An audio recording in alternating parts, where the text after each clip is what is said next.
Sandra found a unique link between the arts and human resources, bringing theater to companies, and through it, inspire, motivate, and develop people and teams.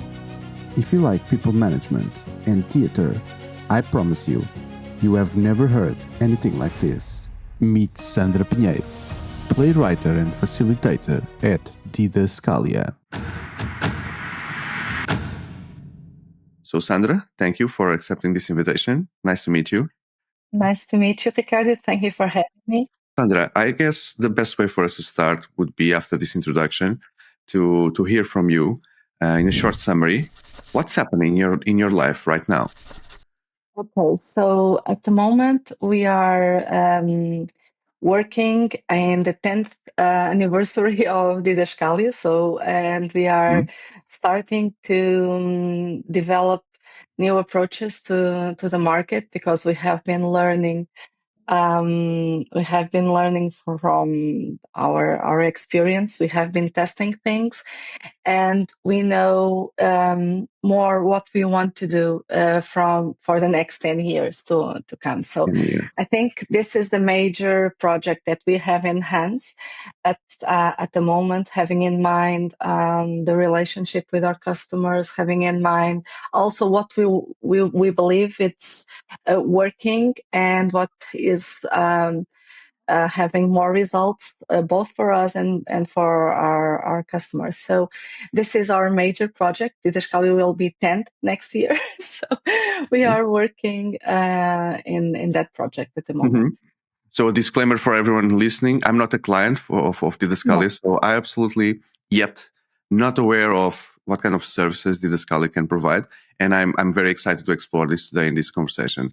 But before going there, and just to put some context on everything that you and your team are doing right now, in terms of your background, I noticed you have studied drama in the Royal Court Theatre, right? Yes. Wow, this is something that we don't see every day. So what kind of work have you done before in dramatic arts, before working in HR? Okay, so my HR and my theater path, they were developed more or less at the same time. So because I was working in theater as my hobby, and I was working in HR as my day job. So both of them were being developed more or less at the same time. This all happened because I was before everything, I was working in journalism, and then I saw some theater contest writing, a contest for theater writing, and I decided to write a play.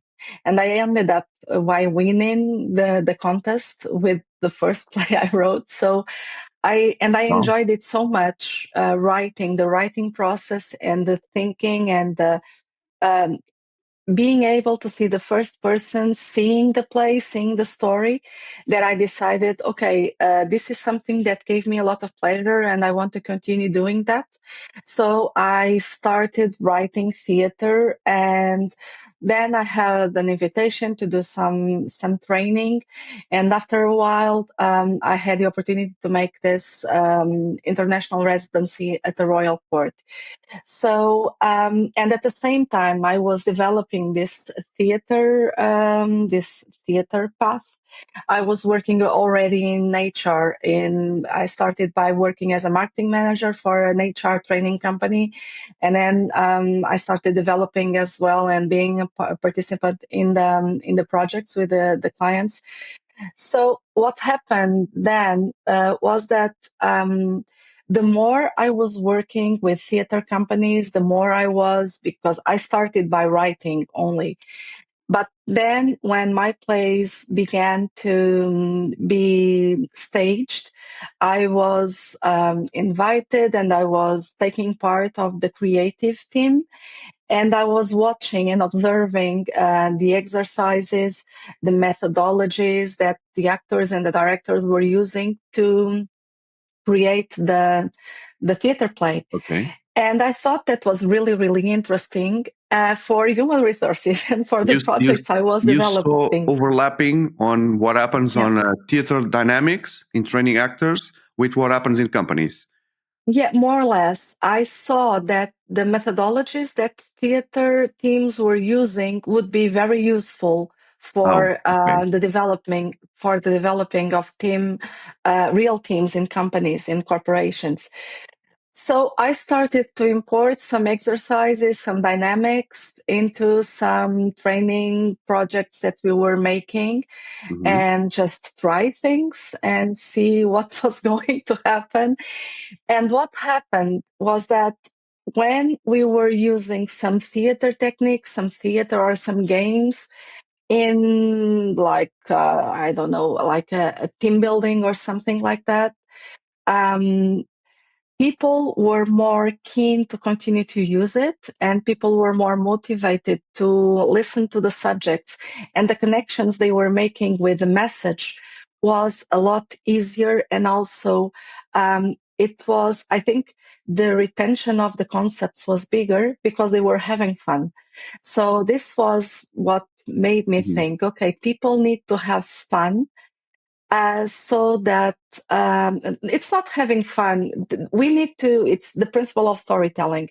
We need to have an emotional experience connected with a rational experience. So connecting both would make the message to stay longer and to make more sense. So this Mm-hmm. was the reason why I Okay, decided to interesting. merge both areas. Okay, so if I understood correctly, if you're able to Mm. provide an emotional experience with a learning experience, Yeah, it will glue better. yeah, yeah. Okay, okay, Because this is the way our brain works. We have right. the left side of the brain that is more analytical, more logical, the right side more creative, more emotional. So if we activate both of them at the same time, Mm-hmm. both of them are working for the same. So this is our principle. Okay, interesting. I guess we'll also explore these techniques, but I saw that in terms of keeping your timeline here, in 2013, you launched a play called The Drama of the Human Resources. So that's the Yeah. first time that you were able to put on stage something HR related and theater. Yeah, more or less, because that was a play that was staged only for companies. But before that, I had in traditional artistic theater already some plays, because I discovered some years later that I like to write about work. I really, this is the biggest theme I There's lots have. of subjects there, lots of Yeah, subjects you to know, explore. the first play I wrote, it was in 2003. And this was the first play, the one that I wrote for that contest, was called Empratleirados. Empratleirados, we can translate it as people that are on a shelf waiting for something to happen. Mm-hmm. And that play was after I did a news story. So I was covering that story of people that were working in big companies in Portugal and also in the state. And they were empratleirados, so they have they had a job, they had their salary, but they didn't have any real work to do, and that marked me a lot. So I decided to write about it, and then that play was staged in Guimarães. And so this was the first time I wrote about work and about the functioning of companies, but that was not rehearsed or presented in a corporate theater environment. That was Was in for an general public. artistic, general General public and public. Okay. artistic theater. So now, nowadays, or in the Yeah, last 10 years, more accurately, yeah, through Didaskalia, you are now, and I'm quoting here, yeah. Sandra. So Didaskalia was created to bring theater to companies and through it, inspire, motivate, and develop people and teams. Our goal is to provide the metaphor, the story, and the theme so that employees can discover what in theater is called the subtext, the intentions, the motivations, the trigger that makes them understand the need to change and how to do it. Okay. Just for me to start understanding here. So what does it mean, Didaskalia? Is there a meaning behind it? Yeah, yeah. Didaskalia is an original Greek word. It's also used in Portuguese, like not with a K, but with a C. And Didaskalia means stage direction. It's Stage direction. when you are, it's a stage direction when you are writing a text. And Okay. for example, you have there written in italic or under brackets. Ricardo knocks at the door and enters very fast. For example, this is a Didaskalia. That's This a is a Didaskalia. stage. Okay. Yes, that's a Didaskalia. Okay. Yeah. So in Greece, in ancient Greece, when the theater started, it was different because theater was used as a way to inform people and also to make people learn about things because we didn't have anything of the traditional media or information means we have now. So theater was used to pass on a message, to teach things to people. And in ancient Greek, the word didaskalia means teaching, instruction, and it was the instruction that the poet, the author gave to the actors so that they could write the play. And we thought, since we wanted to work in competence development, we wanted a word like this. And in fact, since I started writing with no training at all, I wrote always a lot of Didaskalias in my texts because I wanted people to see what I was seeing. So I was writing a lot of Didaskalias. And then my other other colleagues from writing, other playwrights, they were saying, you are writing all these Didaskalias, but no director will care anything for it. So they will not pay attention to it. But I think it was important for me at least, so that people could see what I was seeing. This is the meaning of Didaskalia. It's a stage direction. Yeah. Then what do you do through Didaskalia? So how do you approach a company or HR director or CHRO and add value through theater and through Didaskalia? How does that work? Yeah, normally our clients, we don't do a lot of commercial work because we have, fortunately, we have created a group of clients and customers. And they are recurrent, and also they pass on the message to some other colleagues. And so this is the way we have been growing. Yeah, we also think so. And so when we receive, so this is to tell you that normally we receive some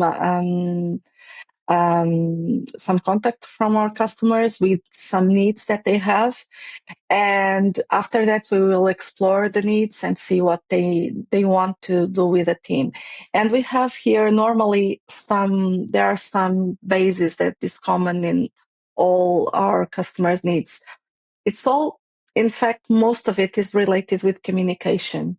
Either if it is communication between leadership and their teams, between the teams himself, inside the team, or, for example, communication with the customer.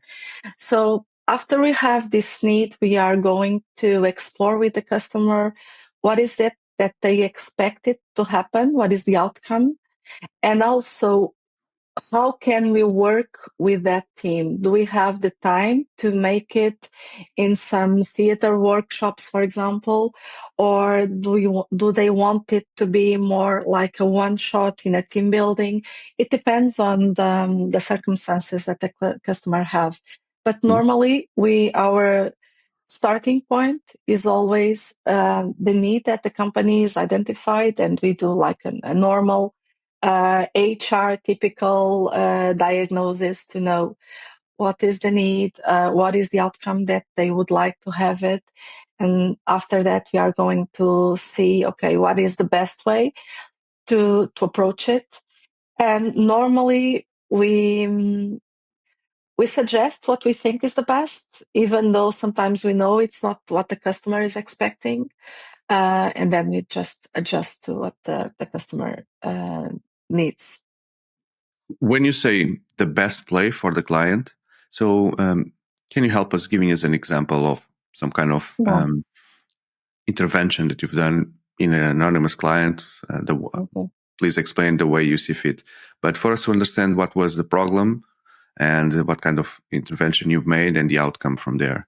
Because to be honest, I'm imagining that somehow you bring everyone to stage and then you practice, but it doesn't make sense if you go to the client's premises and there's no stage there. So how do you do that? Yeah. Well, the stage can be, we can go to many different stages, but I can talk to you about the project that we had some years ago, and that was really an amazing project. And our customer, they gave us the conditions so that we could create it like we thought it would work better. So this was for a retail company. And in this company, they wanted to train their employees they were customer-facing employees, and they wanted to work on a new approach to customer relations. So they want to be closer, their employees to be closer to the customer and to give the priority to the customer. And our stage was an empty store. They had an empty store, an older store they had, and we recreated. It was completely empty, and we recreated a store more or less like we could, with almost no means. And for 2 days, we had the employees there, and we were recreating some scenes of points of contacts with the customer. This client, they had a real new store in front of the older one. And so we started by having the group making a visit in the new store, and they were hosted by our colleagues. Our actors were there, just receiving and working normally, and they were greeting our group, and they were making and giving the customer experience that we wanted the big group to give to the customers, but they didn't know it. And then they were evaluating it. So how was it? Did you like it? What did they do, etc.? And then after a while, for example, our colleagues, our actors that were there as employees of the brand, they entered our store, our fake store, as customers. So they were entering as customers, and they were staying during the entire time as customers. And for 2 days, they were there as customers, and they were interacting with the employees as customers in different ways. So they were just like normally role playing with them in some specific situations. There were other times where, for example, the employees could ask questions to the customers to know and to identify the reasons why the customers behave the way they behave. And so there were a lot of different scenarios, a lot of different situations that were performed either by our actors or by the employees themselves. In some scenarios, we work a lot with different scenarios so that we can then analyze the scenarios, think about what is working, why is working, and then changing and directing the employees, like directing, like when you are in a play. So try this approach. Try lowering your voice when you are, for example, in a conflict with a customer. Try this. And so we were directing them in some of these scenarios. So this was a training project with 2 days. It had exercises. It had voice exercises, physical exercises like body exercises. How can I enhance my presence in front of the customer, for example? And all of this was connected with traditional concepts from HR, from behavioral training. So we always have the part of the theater with the experience, with the exercise, and the methodology, but then we have the concepts and the contents of the training as well. So this is going parallel. So the added value, Sandra, of your approach compared with normal training is that when you are working on the feedback on the client, you apply these theatrical methodologies, right? Yeah. Which I guess that if you hire a consultant to just give the training and then evaluate the results, etc., they will use exposure, role play, some of the things that you mentioned. Yeah. But there isn't that theatrical approach that you do, that extra layer of, like, if you are managing an actor and the actor is not performing to the point that the theater director wants, you rehearse and you rehearse. Sorry, I'm trying to use the theatrical terms here. Yeah. And it's the first time for me as well, at least in English. And yeah, I understand. So you make them do the journey of a certain low-level performance, and then why don't you try this? Why don't you try that? Why don't you try that? Until they get to the point where the public wants to see exactly how the character should behave. Okay, that's interesting. And for example, we work a lot in presentation skills, for example. And when we work in presentation skills, we have this concept that is my presentation is is a show. In Portuguese. Our claim of Didaskalia is é espetáculo. It means Didaskalia is a theater show. So we have this concept of approaching our presentation, especially if you are in a high level in the hierarchy where all the spots are on you. So you have to work in your presentation if you were the director of your own show. So you need to work on the script. You need to have a very solid script. So we are dedicating a lot of time to your script, having in mind what is your objective, what is the public. So who is your public? Because if you have a certain type of public, your script needs to be, and your approach needs to be different than if you have another type of public. So we start with the script, and after the script, we go to the staging part of the script. And then the staging part, if you are the one that is presenting, is you. How do you? And here we have one actor that is working closely with each participant to see what are the strengths of each person, so that the person can find herself in the play, in the script, and overcome some difficulties that the person can have, for example, with the body, with the voice, with the presence, with the facial expression. And so this is like an individual coaching from the actors to the persons. And then we also have the technical approach. So what is your technique? Because, for example, in theater, you have the lighting, you have the set, the scenery, you have the wardrobe as well. So everything is important if you are creating a show. In the presentation is the same, because sometimes you are, I don't know, selling your company with billions of euros of investment, and we don't rehearse in corporations. And you were speaking about rehearse, and we think that is really, really strange that in corporations, we don't really rehearse a lot. So it's something like an improvise all the time. But we also help them to improvise and to know, how can I improvise in some circumstances? For example, if everything failed, if the PowerPoint is not working, okay, what will I do? How will I improvise with that? Our conversation made me realize that from a certain perspective, we are all actors in a big play, which is provided by our companies, right? Yeah. And that's right. We want the play to succeed and the public to clap in the end. By standing. Well, at least we don't want the public to go away, and we want give the bad public reviews. to stick with us. Yeah, that's right. Okay. What's the background of your actors? Are they professional actors, Sandra? Yeah. Okay. All of them are professional actors, and all of them are working in traditional theater, artistic theater, in television and cinema. So they are all working. That we have actors that have been working with us since the beginning, so we are really proud of that.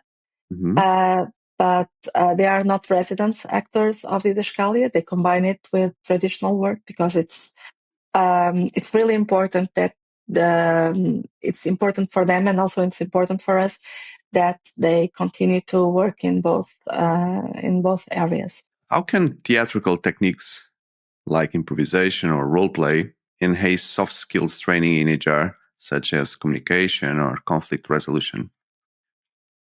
Well, it can help a lot in two perspectives. It can help in the perspective of what we see. Okay, so it's this type of directing that we are watching from the outside, and someone is performing a scene. For example, it's a case of conflict, okay, and we are just putting together a role play of that conflict. And for example, and speaking about role plays, our role plays are always with actors. So when we are having this role play with an actor or with a trainer that knows the agenda, it's better because we know what we want to provoke you as the role player with us. We know what we want to provoke you so that you can train the technique that we have taught you before, for example. And if you are making a role play with a colleague of you that doesn't have this sensitivity to know, okay, now I'm saying this to see how he's going to react to this. Now I'm saying this information to see if he's listening, if he's using that information or what I am telling the person so that he can put it inside his own speech to answer me, for example. And we are always doing that. And this is something that is important for what we see. It's something important for what the person is delivering to the other in terms of communication.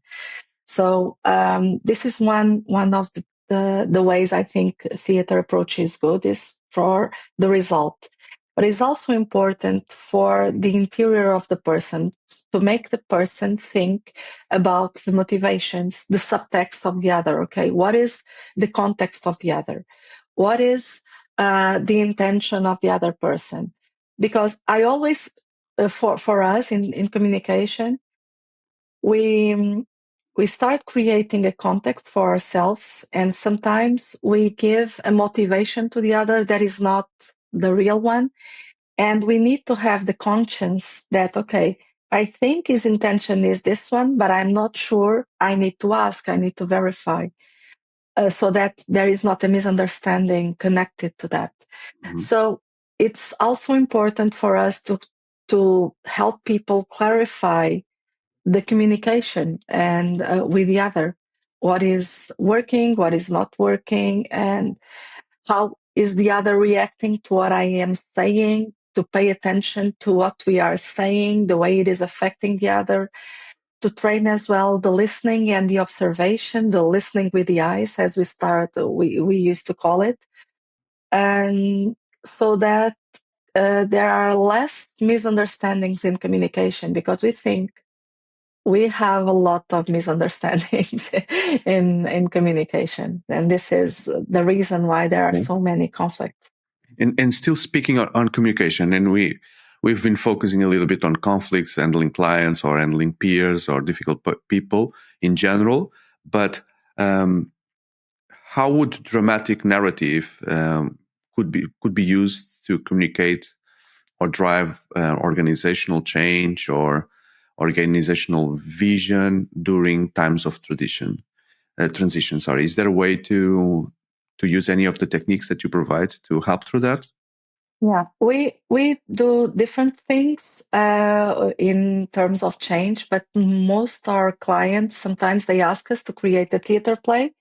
For example, they have this big project, and that in that approach, we are working more in creating a theater play to communicate a change, to communicate, for example, a message that they want to reach to everybody. Or, for example, if you are speaking to some, normally is associated with change, but if you want some message to be understood for example, to a very big group of people, or to people where the message can be more complex. For example, in terms of industry, sometimes we are asked to create a play to communicate some changes to workers in the factory, for example, because since our plays are mostly connected, we use comedy a lot because otherwise people disconnect from the play. And since we are using comedy, sometimes we make a sketch, or we caricaturize some situations where the change is not happening, so that they can understand the need for the change to happen. So in terms of creating a theater show to present to a company, we are doing that, for example, for change management, when there are some changes that need to be implemented. But that's one shot. That is one shot. For bigger projects, I think you need to work more in the outcome, and if you need to have different behavior after the change, so we need to have an approach like the one I spoke with you about from this client that wanted to have a bigger approach to the customer, and we were making these exercises and these scenarios with people so that they could see that they would gain a lot in implementing the change that we were asking them to do, because this was a big shift. And there are some resistance, so they need to pass through the different situations and see some difficulties in the past approach, and see some more easy way in the new situations. It needs more time if we are doing it with if we are doing it in terms of we really want to have an impact in the behavior, and not just sensibilization, not just passing the message. If we are doing a theater show, it will be good for people to see, okay, this makes sense, but they will not change. Okay, this is what they need to have like a personal trainer showing them the benefits for them, and we need more time to do it. So we need more time to have exercises to create these scenarios, to put people inside the scenario of the older behavior and the new behavior, so that change can happen. Okay.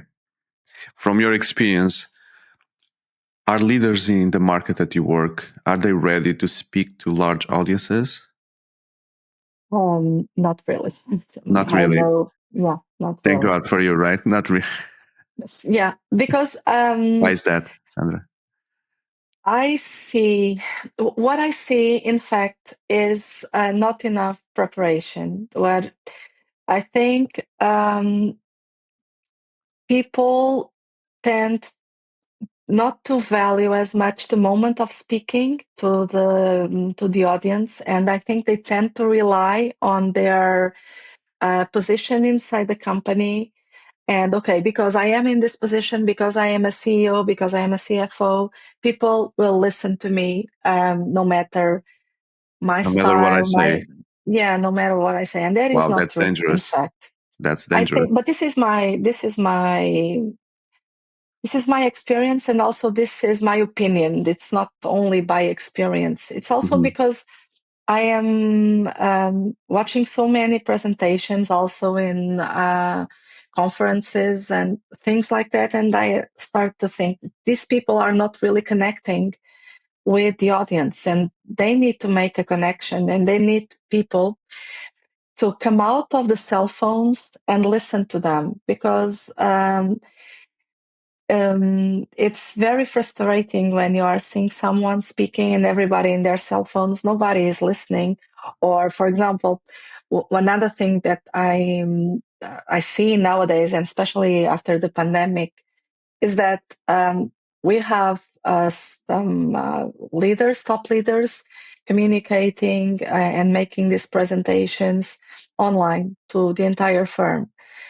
I'm really sorry, but everybody knows that most people are doing something else and they are not really paying attention. And so the message is reaching them sometimes through their own leaders, the team leaders, where they are. So, for example, the CEO is making a presentation, then the team leaders, they are really watching closely with attention, and they have to replicate the message to the teams, because I'm not sure if the rest of the teams were paying real attention to the words. Right. So I think people need to prepare more, and I'm not talking about the form. I'm not talking about the voice. I'm not talking about this. I'm talking about the script. I'm talking about having examples, making their storytelling compelling to people that are listening from the beginning, and using the emotion of the audience to grab them. For example, and I can use emotion in many different ways. I can use emotion by making people joy, or I can use emotion by making people afraid of something. But I need to have that in mind and prepare that. So how will I balance my script so that I can grab their attention in the beginning and then maintain the attention throughout the presentation?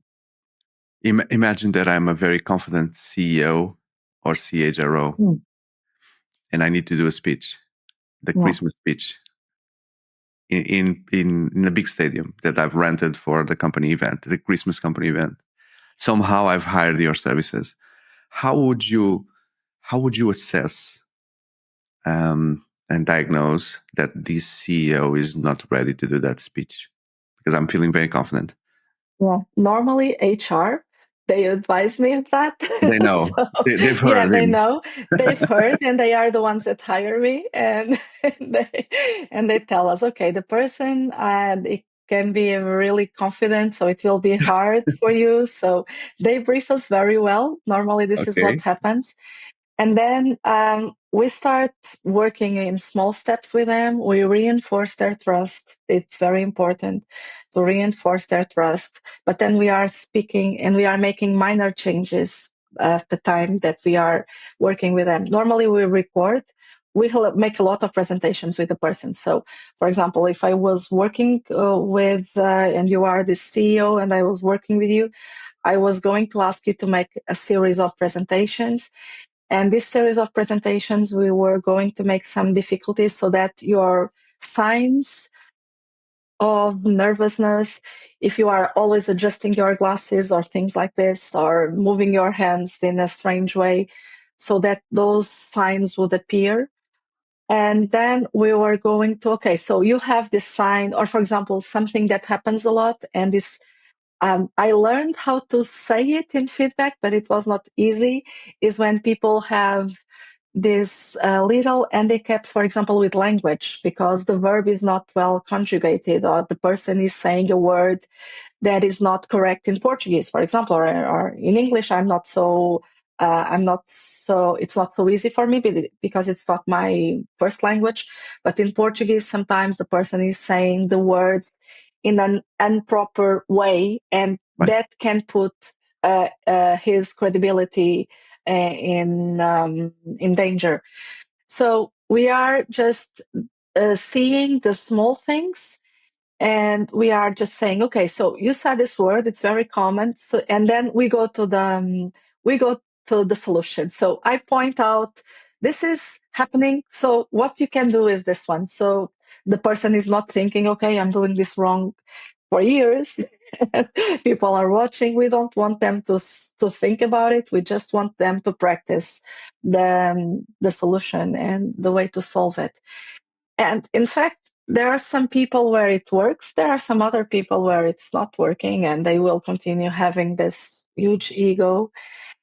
But then it's a choice of their own. If they already know and it's with feedback, okay, and we have the recordings, so we are showing them, they are seeing themselves what they're doing. So I think this is the best way for them to gain conscience of something and see the need to change something. So maybe because they are the CEOs, no one is courage enough to tell them, yeah, hey, you suck. yeah. Delivering This speeches. is what I find more interesting is that most of them, they thank us. Oh, thank you so much, because nobody ever told me that. Go figure, right? And yeah, this is You're not afraid to and be fired, right? So you can tell him yeah, in his face what he needs to yeah. hear. But in the beginning, it was really hard for me to see that and to say something like that, because I was thinking, and I was a lot younger, and I was thinking, okay, I'm just this girl saying to this person that is a lot more important than I, and has a lot more experience, and I'm going to point this out. But then I was thinking, no, they are paying me for this, so I need to do it. So this is what I decided. No, we really need. It's not only me; it's me or the other actors that are working with them, and so we have different people working for different competencies, and they see, okay, these people really want us to make it better. So I think this is the most They play important thing. along. Yeah, normally. One of the most difficult conversations that I've experienced in my life is performance reviews and the feedback that you need to give, especially when the feedback is not good. How can you help with this kind of problems or struggles in a company? We're rehearsing, and normally we do it. We work on feedback in two ways, and performance reviews, because performance reviews are a lot easier if you are doing a constant and consistent feedback throughout the year. So this is what we would like people to do, in fact. And when we work with leaders, normally we we do both things. We work on feedback and on, okay, so you need to start practicing your feedback, because this performance review in the end of the year will be a natural conversation with a person, because you already have said everything to the person. Even though sometimes it's really difficult to have these conversations. And what we used to do is we make this scenery, this case. We have the actors performing different types of reactions of the person that is. We call it the antagonist. The protagonist is always the person that we are training, and the antagonist is the person that is making their life a little bit difficult. So, so the actors are always the antagonist. And we create different types of the antagonist: a shy person, a manipulative person, an aggressive person, different types of person. Sometimes we put some of them together. And this is the normal way. We rehearse, we make the script, not the script, we make the role playing, and then we are giving feedback to the person. And sometimes what we do as well is preparing them not to delay the conversation, because most people that know that they will have this performance review meeting with someone, they start suffering from anticipation like 2-3 weeks before. And then they are just nurturing their emotions and getting more anxious and more anxious. And then the conversation is hard, because they suffered a lot before. Because if you are I'm not reliving some moments in my life okay, exactly the way you're speaking. Yes. and so we also try to use this argument to make them understand that if you are giving feedback in a constant way, in a day-to-day basis, is a lot easier, because you are not creating Surprise master. yeah, and then it's also better for you, for the one giving the feedback, because then we bring everything with us, and we also start putting a blame on ourselves because we know that we should have done that feedback before and we didn't. Yeah. And then we start thinking, okay, am I going to speak about it? Am I not going to speak about it? But I should speak about it because it was important. It had an impact. And so we try to put those things together so that for the next year, it's not going to be so difficult because we started doing this feedback before. So the best way then is not just work on how to deliver the message, but also to change the process in a way that feedback is given regularly, right? Yeah.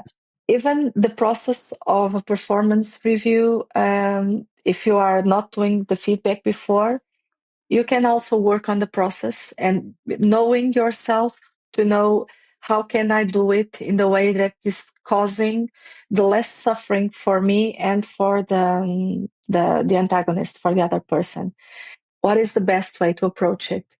And that will change, having in mind the different types of persons that you have in front of you. For example, if you have a more introverted person, you can have an approach. And if you have a more explosive person, you should have another approach. So you need to know very well the person you are speaking with. That will help a lot. Okay. And prepare yourself. What kind of changes do you see in your client needs with the change to remote work? Are there specific new issues that you're now working with? Yeah, a lot. We are working a lot in team buildings. Yeah. Because we in did person or remote team buildings? in person. We had some remote, but they didn't work, and so even if the client is asking us, we are not doing it anymore because it didn't work as Doesn't work. It doesn't work the same. So we prefer not to do it. In fact, it's we did something similar to there were some public readings with very known actors during the pandemic, and they were meeting together and doing these readings. And it's fun, but it's not the same. And it's fun for the people who is watching because we know the actors, we know how they are, so it's different. With theater, we don't think it worked so well, but we do it in presence, and that has a big impact. What we used to do is that we put people creating a small theater play. And normally it's not only one, we need at least two groups because we always need public. In theater, it's a very important element of theater is the public. So we just put people creating theater plays, and that can have many different shapes. So we can provide the text and then they will rehearse and present the play. We also do it and where we have a theme and they create everything. They create their script and they create and they rehearse and then they present it. Or we also have some methodology that is something in the mixture of the two of the, we give some lines and then they have to create after that. So this is a type of thing that we have been doing a lot after the pandemic because it's creative. It works with a lot of levels because you have to bond with each other. You have to explore the motivations of the characters, and then we can make a very good connection to what happens in teams in reality. And so we have been doing that since the pandemic because before we didn't used to do it. So as a team building, so if my team is spread across the globe and we decide to go to Portugal this year, we can gather around and through your team, we can create a play and have those activities. Okay. Nonetheless, Sandra, I was imagining, so if my team is spread across 200 countries and we work through Slack every day, from time to time we go into calls. Some people don't turn on cameras; they prefer to be off camera. So how can the theatrical methods help here to solve any issue? We are doing it, but it's not really with theater, in fact. But we have developed a course that is how to develop meetings online. So with a series of techniques, they are not from theater. In fact, it's just techniques that we have learned because during the pandemic, we had a lot of courses that were in presence that we had to make it online, and we had to learn how to do it because we wanted everybody to be in the course and not doing anything else. So after a while, some of our customers also asked us if we could do the same for them, and we started doing it Virtually. And there are virtually, yeah, it's a virtual course for people that are hosting meetings. And how can they host a meeting and try to put people the more attentive they can. It can work if your group and the techniques, if you are having like a team up to, I don't know, 20, 30 people, it's quite easy to do it. If you are having meetings with 50 to 100 people, it's more difficult because you are not able to create so many interactive moments and interaction moments. But the thing is always looking at your script and see the points of interaction. We need to have a lot of points of interaction. For every 5 minutes, you need to have a point of interaction with your audience, and the audience cannot know where you are going to. For example, if I'm having a group of 20 people, I'm always asking questions, asking them to do things, and creating, even if I am presenting, I am creating moments of dialogue with the persons. Mm-hmm.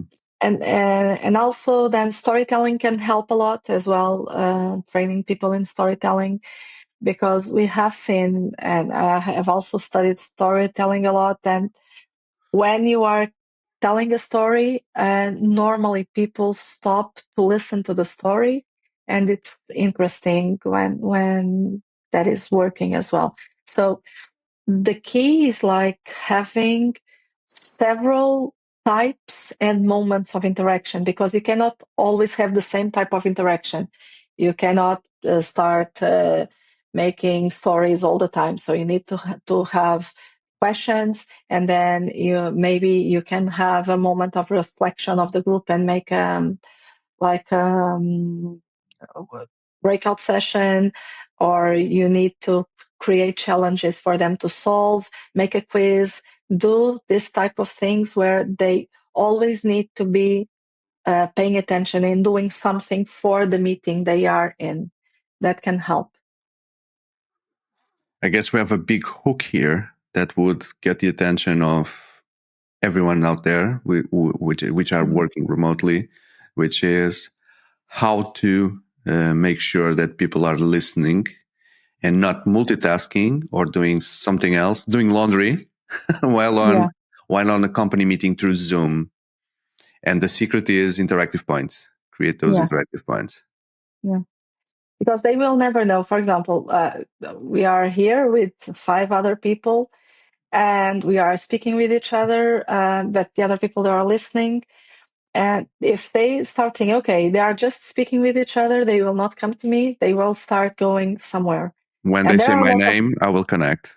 That's how it works, but right? They never know when their name is being said, and if they start seeing that all the names are being said, they anytime it can come here. So I need to pay attention. So this is the way it is working with us. Yeah.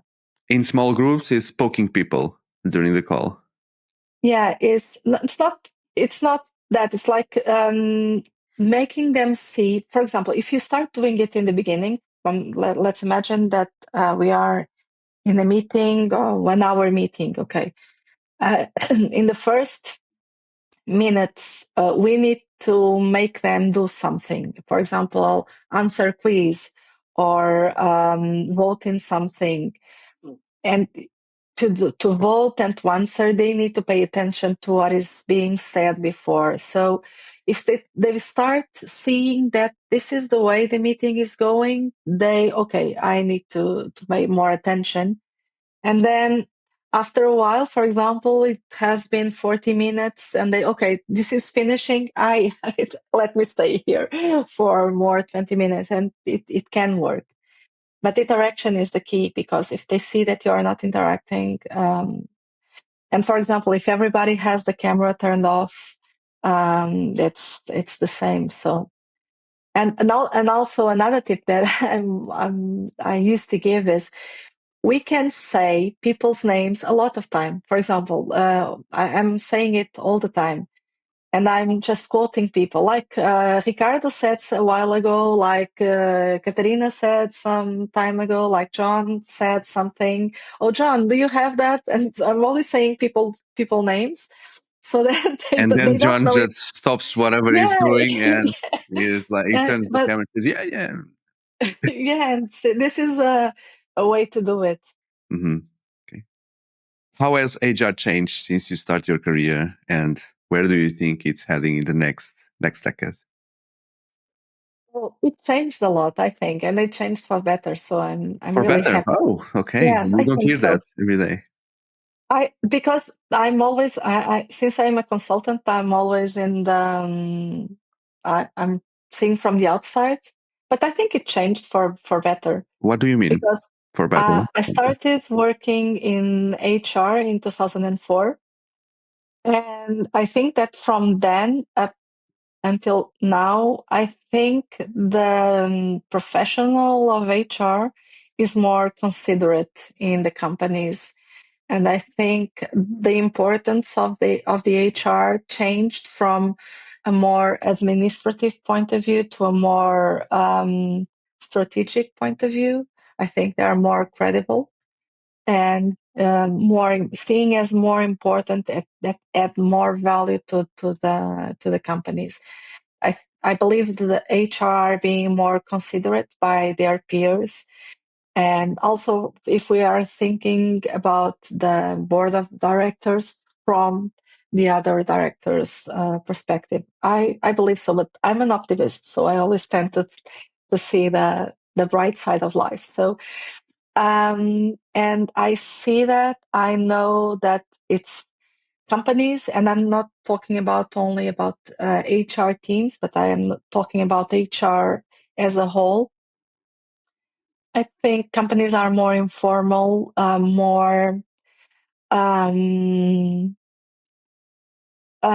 agile as well. And this is, I think it's also very positive. But HR now faces a lot of big challenges, and that may somehow show HR professionals that the job is harder to do, because of the challenge to hire people, to motivate people. That is a big challenge, but I think that, comparing to 2004, it's like 20 years from now. I think it's better, and it changed a lot. It has a lot more tools as well. There are a lot of things that can help doing things a lot more faster, more effectively. We can measure everything. We have so many tools that sometimes I think maybe the hard work is choose what to do and how to do it. Okay. But I think we are better. Yeah.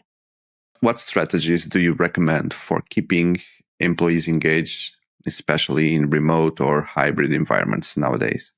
I think people need to be more involved in the strategy, and I think the strategy is could be that one. They need to know they are not just executing. They need to know the value they are adding, and the impact they are having as well, and also involve them in the decision making, in the creation of solutions as well.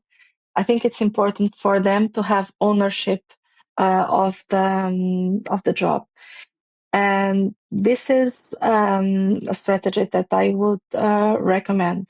And also create, and I know it's hard, at least a lot of our customers tell us that it's really hard to make people want to connect with the others and get together with their colleagues.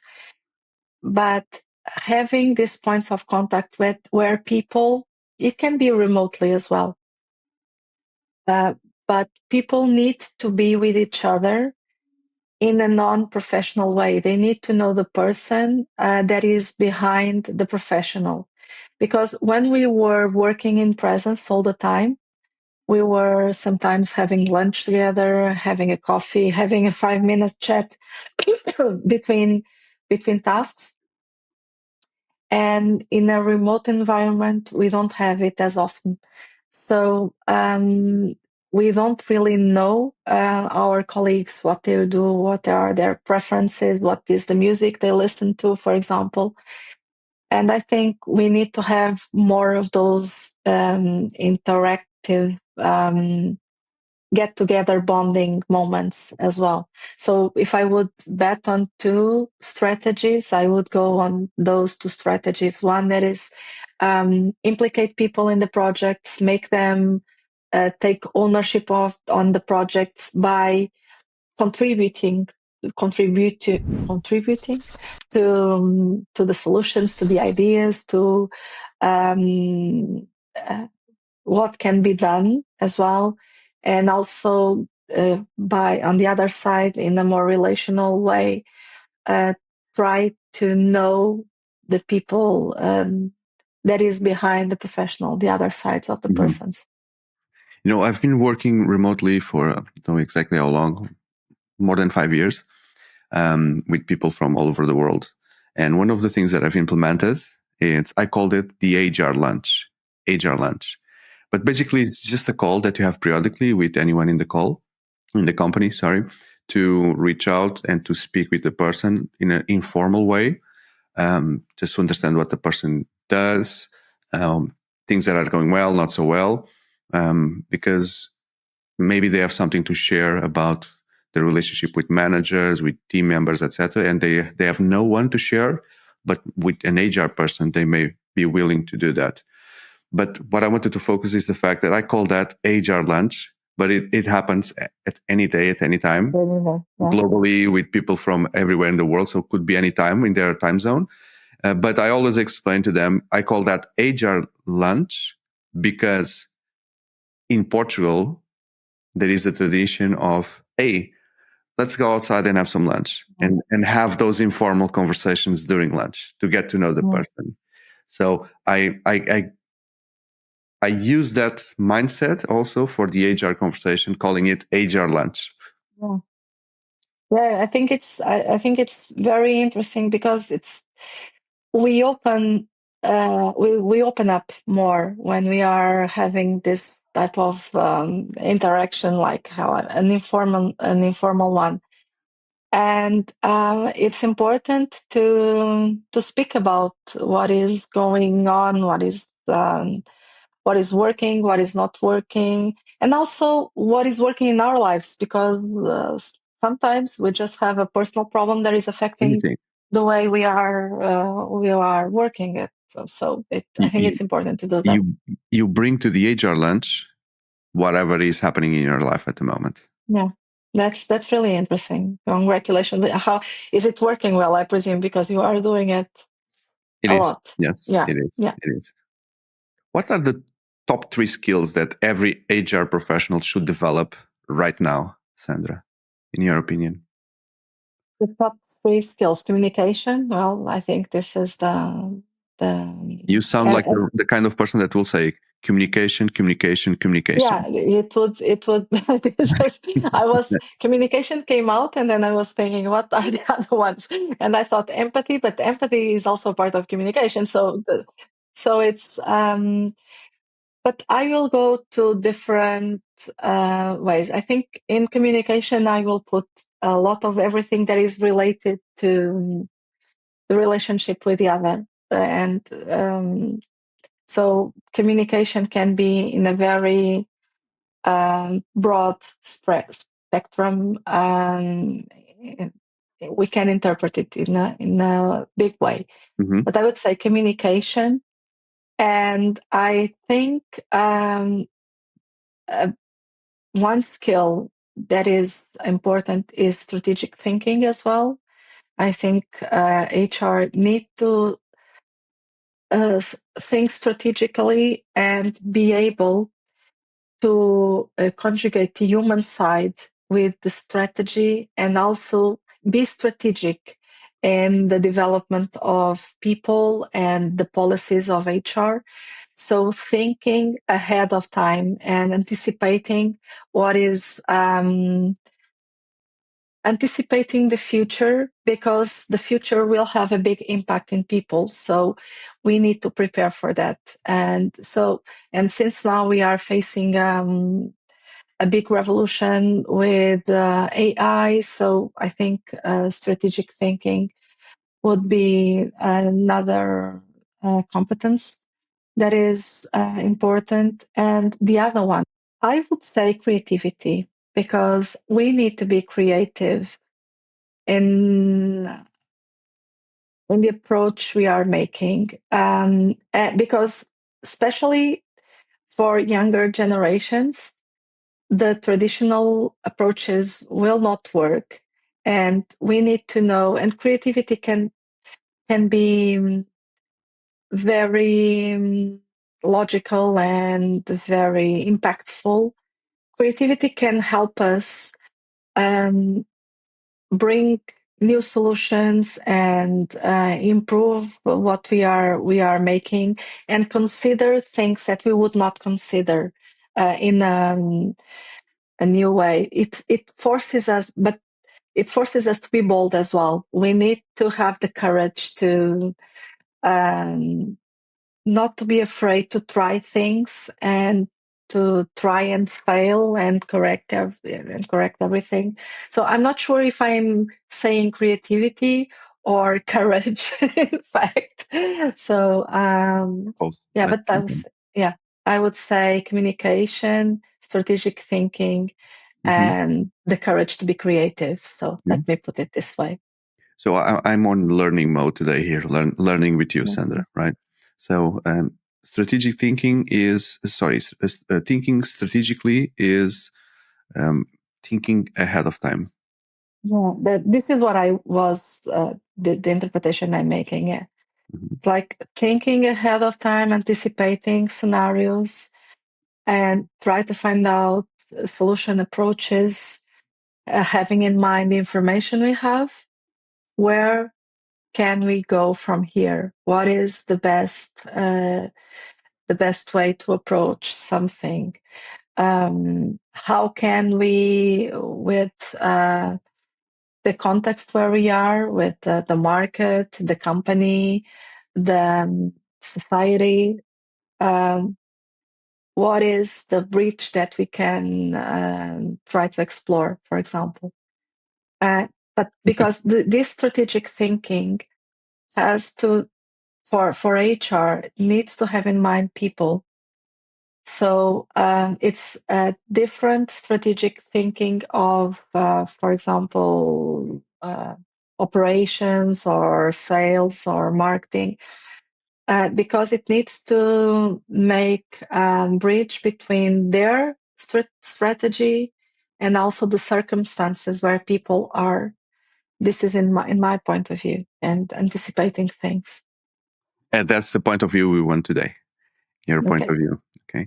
And what is also your point of view on someone that is just starting a career in HR nowadays? What advice would you give to that person? I would give the advice, it's not only for human resources, but to everybody. I would give the advice of work hard. Work hard and try to learn the maximum you can from the companies where you are going to be in the next years. And also be humble to learn, because I think we need to continue to stay humble our entire life, so we can always have this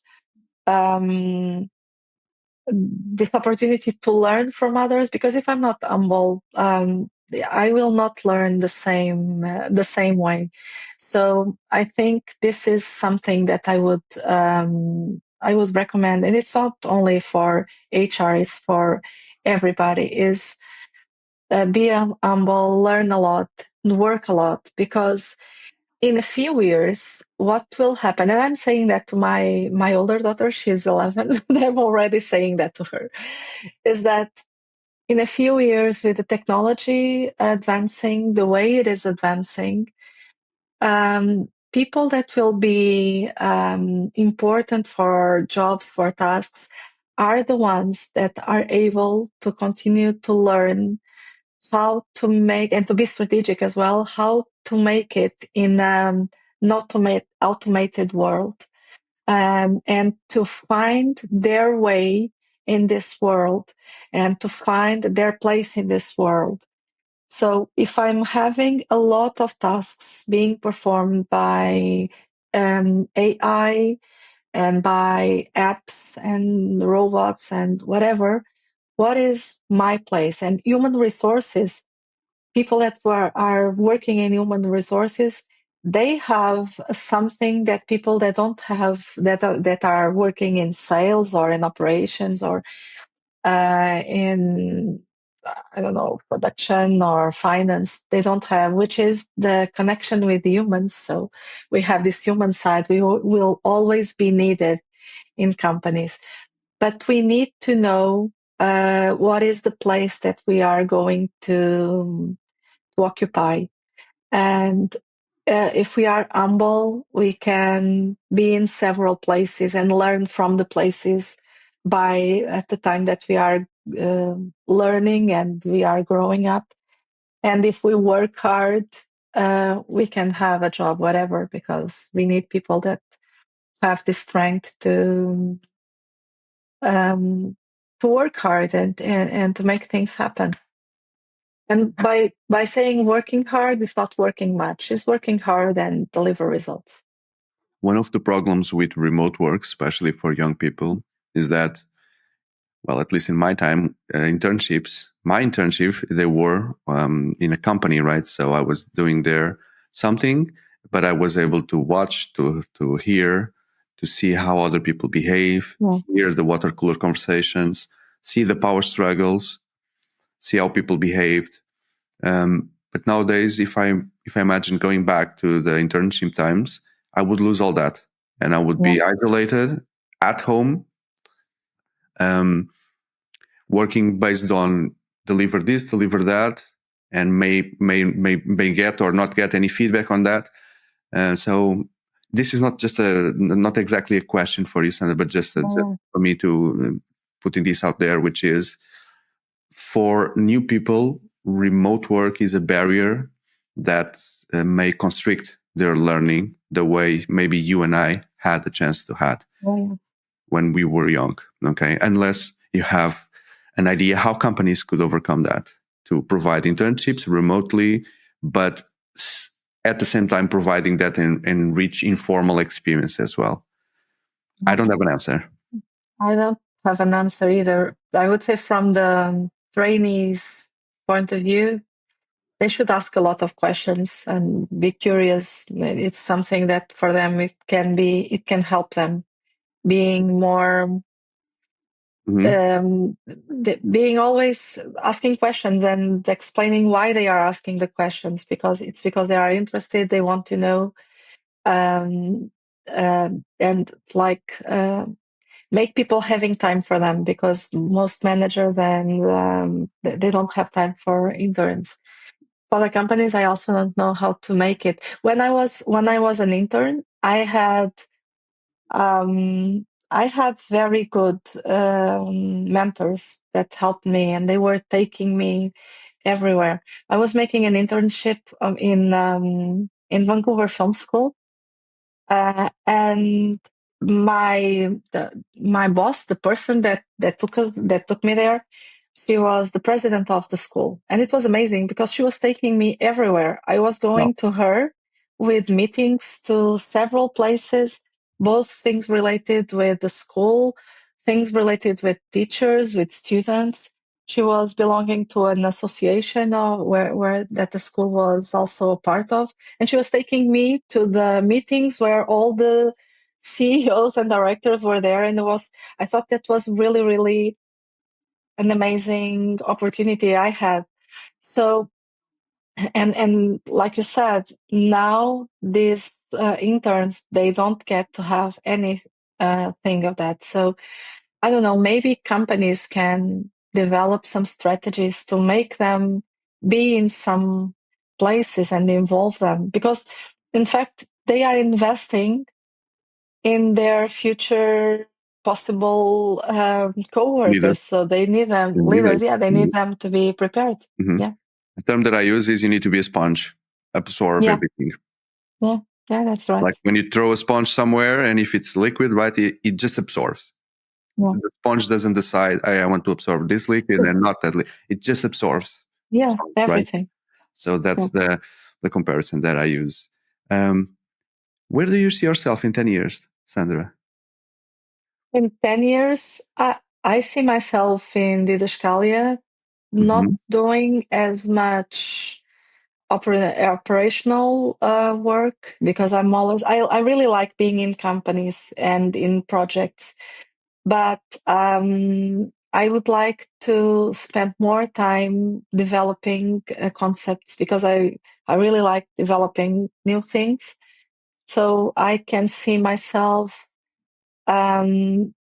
delivering the part of delivery to the rest of the team and being more focused in thinking about new approaches, because in 10 years a lot will be the companies will be completely different, and the way people behave in companies, I think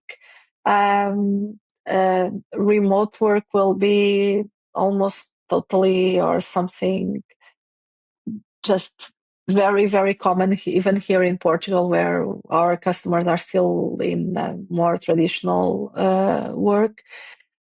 So I think we will have the need to think about ways of putting people to connect with each other, both remotely and in presence, with significance. So I would like to be working on that. We are close to the end. I'll give you now a list of words. Maybe you've seen this in other videos. So I'll give you 2 words, which are HR areas, and you need to decide which one is more important. Then we take the one that you did not vote, and I bring you a new one, and you decide which one is more important. So in the end, basically, we do this like 5-7 times, and in the end, you will have chosen the area that is the most important of all the HR areas, because that's the one that was left in the end. Between recruitment and talent acquisition versus employee training and development. Training and development. Training and development and compensations and benefits. Training and development. Training and development and performance management. Training and development. I'm in this area, so I'm no, but I think it's really training and development. Yeah. Let's see if we get training and development until the end. Okay. Training and development and employee relations. Training and development. Yeah. Training and development and workforce planning and HR analytics.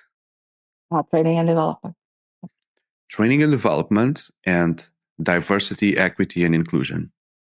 Training and development. Training and development and HR technology and systems.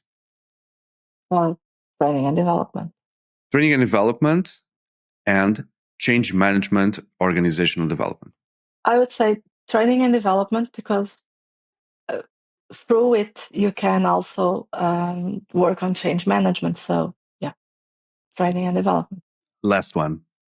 Training and development versus employee engagement and retention. Yeah, it's the same answer as the last one, but they are both important. But I would say training and development. Training and development. Okay. Yeah. So the last thing that I always ask on these conversations is to ask the guest, who do you think could be a good guest for this show? I can give you the name of a theater director. Is called Jorge Lourasso. And I think she's from, she works now in HR magazine. Challenge accepted, Sandra. Thank you very much for our Thank you. conversation. I enjoyed a lot, and I hope to one day our paths cross in a theater or somewhere in the company. Thank you, João Ricardo. For me, it was a pleasure. I'm always pleased to speak about what can we do in HR to make it better for everybody. So thank you for having me. Thank you. Goodbye.